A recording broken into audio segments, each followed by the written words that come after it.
Vamos a empezar con la segunda clase de aparato respiratorio. Si recuerdan la anterior clase, nos quedamos en esta parte que ya vamos a tocar las enfermedades, algunas patologías respiratorias. Luego vamos a tocar todo lo que es la influencia de la hemoglobina sobre el dióxido de carbono y el oxígeno. Y en la tercera y última parte del día de hoy vamos a tocar lo que es los reflejos del aparato respiratorio. Ya vamos a empezar entonces. Si se acuerdan, tenemos en el sistema respiratorio dos ofertas de oxígeno, que son los pulmones y el aparato circulatorio.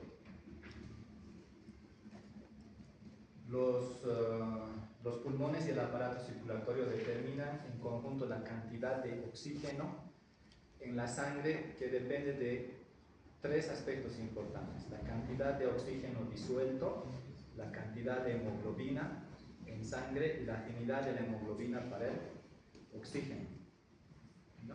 Si vamos a encontrar desequilibrio en uno de estos tres factores, vamos a encontrar dos estados patológicos, que son la hipercapnia y la cianosis. La hipercapnia, que es el exceso de dióxido de carbono en los fluidos corporales, y la cianosis, que es la cantidad excesiva de hemoglobina, pero desoxigenada en vasos sanguíneos, especialmente en capilares. Vamos a presentar en algunos casos vamos a tener en la consulta pacientes que nos van a demostrar este tipo de imagen, ¿no? Donde podemos ver característico tener las mucosas en forma de color azulado, ¿no? ¿Alguna vez les ha pasado cuando hace mucho frío? Cuando han ido a la cumbre, a nosotros nos ha pasado cuando hemos ido a un lugar donde supuestamente era caliente, pero ha hecho mucho frío y estábamos con traje de baño, nos ha pasado esto. Sí. Sí, es que era una playa y supuestamente hemos ido pues con traje de baño, ¿no? Y para cambiar estaba lejos. Y hemos ido preparados, de pronto ha venido lo que llaman un sur o un surazo, hemos hecho frío y de mi hija estaba así sus labios, ¿no? Y su lengua estaba azulada. Entonces eso nos pasa también porque hay un exceso de hemoglobina sin oxígeno, ¿no? Debido a varios factores que afectan la salud en general. Ahora, los factores que afectan la afinidad de la hemoglobina por el oxígeno son tres. Eso es básico igual: el pH, la temperatura que les hablé y la concentración de 2,3-difosfoglicerato. El pH. Cuando el pH baja, la hemoglobina disminuye su afinidad por el oxígeno. Esto facilita que libere oxígeno a los tejidos. Este fenómeno se llama efecto Boden. Ese igual es pregunta de examen, ¿no? Me encanta cuando digo pregunta de examen,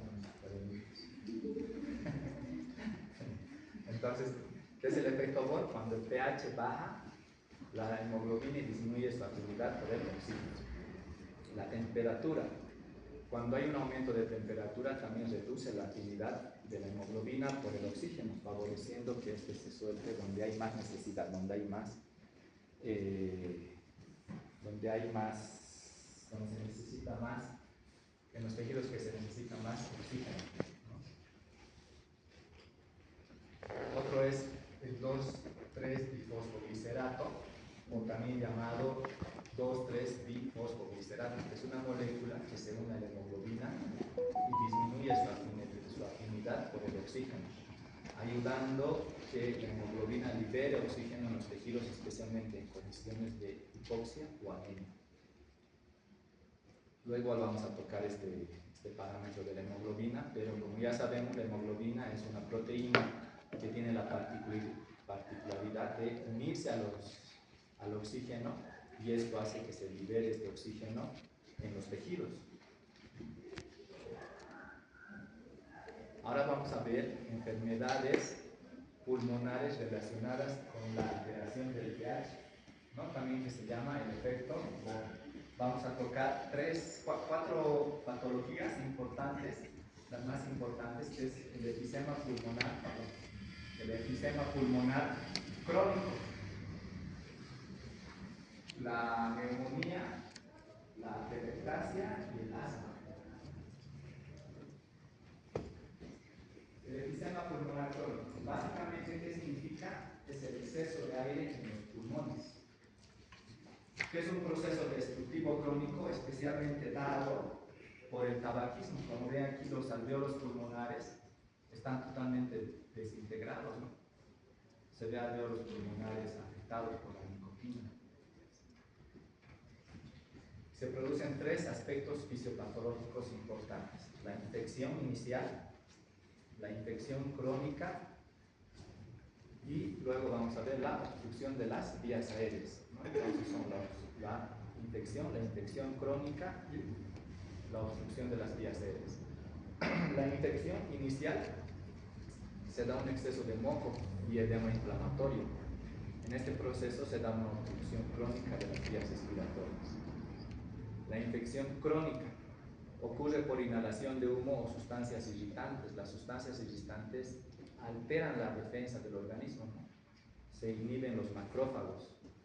Especialmente la nicotina es el principal factor que va a producir esta patología, lastimando los cilios, impidiendo que el moco haga su trabajo normal. En este caso se produce el exceso de moco. Y las obstrucciones de las vías aéreas, atrapamiento de aire en los alvéolos, reducción del parénquima, alteración a la perfusión e hipertensión pulmonar cardíaca. ¿Qué es la perfusión? Es el flujo de la sangre. ¿Perdón? Básicamente es el flujo de la sangre en los vasos sanguíneos. Excelente. Si estuviese en el grupo, te hubieses ganado. Se puede. Te voy a decir al doctor. Muy bien. Entonces, la perfusión es exactamente lo que dijo su compañero. Es la difusión tanto del torrente sanguíneo, sea venoso o sea arterial, para el intercambio gaseoso. La neumonía es un proceso inflamatorio pulmonar en lo que los alvéolos se llenan de líquido y células sanguíneas. Puede ser de un pulmón o pueden ser de los dos pulmones. Ahora, en este tiempo, vamos a ver mucho de esta neumonía, pero la neumonía bacteriana, que es un tipo de neumonía que generalmente es causado por los pneumococos, ¿no? Que se da por una infección de iras no bien curada o no muy bien tratada. Entonces se nos puede complicar a una neumonía bacteriana. Puede afectar grandes zonas de los pulmones o todo el lóbulo en general. La atelectasia es el colapso de los alvéolos, implica zonas o un lóbulo de igual forma o todo el pulmón, ¿no? Es la obstrucción de las vías respiratorias por moco o por un cuerpo extraño. Esa es la diferencia, ¿no? Puede ser también dada por enfermedades crónicas o por un tumor, ¿no? En este caso la atelectasia está dada por un tumor donde se va a obstruir este lóbulo y vamos a tener este tipo de patologías. El asma, que es bien común, es una enfermedad crónica caracterizada por la contracción espástica del músculo liso. Afecta del 3 al 5% de la población y causa obviamente dificultad respiratoria. Esta patología es bien importante porque se da en nuestro ambiente. Es muy común, ¿no? Por el ambiente seco que tenemos. Tenemos dos tipos de asma: el asma alérgico y el asma no alérgico. El asma alérgico está dado por la hipersensibilidad por el polen, y el no alérgico está provocado por humo, contaminación e infecciones respiratorias. ¿Cuál es el mecanismo del asma alérgico? Cuando uno respira este tipo de alérgenos, primero empieza la inhalación, posteriormente hay una reacción de la inmunoglobulina E adherido a los mastocitos y posteriormente se liberan histamina, bradicina y otros mediadores. La reacción de la anafilaxia consiste en un edema localizado y espasmos del músculo. Los síntomas del asma son 4 básicamente, que son sibilancias. El paciente respira como que estuviese silbando. Disnea, ¿no? Que es, también se le llama hambre de respiración o hambre de aire o hambre de oxígeno. La opresión torácica y la tos persistente. El tratamiento, han de ver a muchas personas, ¿no? Con estos inhaladores, son corticoides que se inhalan por vía oral, ¿no? También hay otro tipo de tratamiento que son los broncodilatadores de acción prolongada, la inmunoterapia, evitar desencadenantes. Si uno es alérgico al pelo del perrito o al polvo, hay que evitar eso, ¿no? Yo tengo un familiar que tiene alergia al pelo del gato o del conejo, inmediatamente se expone a estos animales y empieza a estornudar, empieza a tener síntomas como que estuviese resfriado varios días, empieza a sibilar, ¿no? Luego vacunación contra la gripe y neumococo y buena higiene del ambiente. ¿Alguien de aquí tiene algún tipo de alergias? ¿No? Todos pasaron. Sí, a veces está enfermo, está durmiendo. Ya. Ahora vamos a tocar la segunda parte, que es el efecto de la reacción del oxígeno hemoglobina sobre el transporte de dióxido de carbono. Para esto debemos de saber que la hemoglobina es una proteína de los glóbulos rojos que se encarga de transportar oxígeno desde los pulmones a los tejidos y viceversa. También transporta dióxido de carbono desde los tejidos a los pulmones. Todo esto nos explica el efecto de Haldane, que dice que explica cómo la unión de oxígeno a la hemoglobina facilita la liberación de dióxido de carbono. ¿Cómo funciona este efecto? La hemoglobina tiene la capacidad de unirse al dióxido de carbono, pero esta capacidad no cambia dependiendo si la hemoglobina llena de oxígeno o no. Esto vamos a ver con un ejemplo posterior, ¿no? Cuando la hemoglobina se une al oxígeno, libera dióxido de carbono. Esto ocurre en los pulmones. Y cuando libera oxígeno, capta más dióxido de carbono. Esto ocurre en los tejidos. Entonces, si queremos dar un ejemplo, es como si fuese un camión a una construcción, llevando material, ya sea cemento, sea fierro, deja este cemento y los operadores o los albañiles aprovechan de tener este espacio ya vacío para dejar todo lo que son los cascajos, no sé, todo lo que son ladrillos rojos, para que se lo lleve al botadero. De igual forma, la hemoglobina funciona para el dióxido de carbono y el oxígeno, ¿no? Si vamos a tener un requerimiento, vamos a tener el mismo gasto de oxígeno para los tejidos, y estos tejidos transportan el dióxido de oxígeno hacia los pulmones para que se elimine por la exhalación. ¿Cómo se elimina el dióxido de carbono?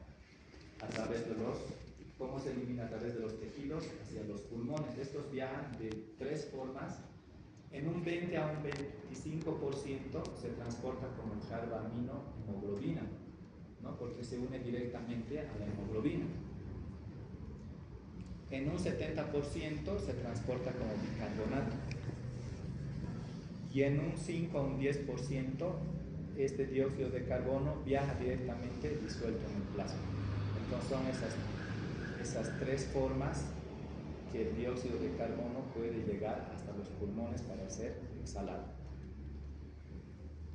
El cambio de acidez de la sangre durante el transporte de dióxido de carbono.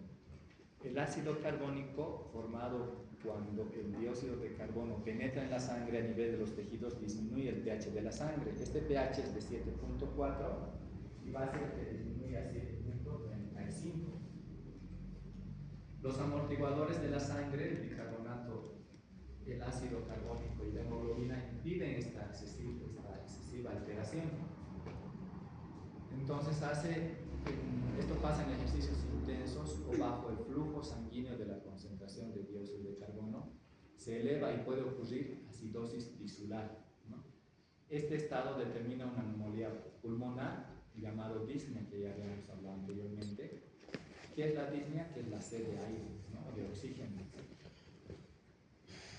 Y pueden haber tres factores, no sé si les ha pasado a ustedes. A mí me ha pasado el tercero, que es el estado mental subjetivo, que agrava la situación.